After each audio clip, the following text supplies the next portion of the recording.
Kila mwanachato, mwanamganza unatakiwa kusaini hapa. Uandike jina lako, namba yako ya simu na uweke sahihi. Kama hujui kuandika uweke dole gumba. Tunataka saini milioni 15 za Watanzania. Tulianza kuzikusanya tangu Mbeya, kanda ya Nyasa, tukaenda kusini, na sasa tuko kanda ya Victoria. Tutakusanya kila Mtanzania anayepinga wizi wa uchaguzi, hata kama ni CCM, aandike jina lake hapa.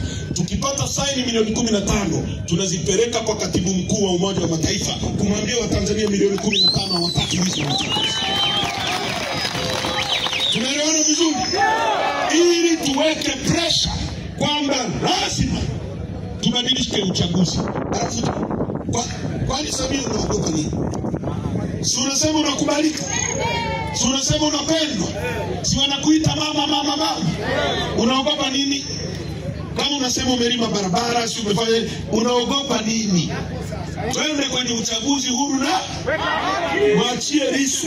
Lissu huwezi kumtisha, wala Lissu hawezi kukupigia magoti. Mtu aliyepigwa risasi 16 Mungu akamrudisha duniani hapa. Lissu ni mpango wa Mungu. Mungu anachukulia.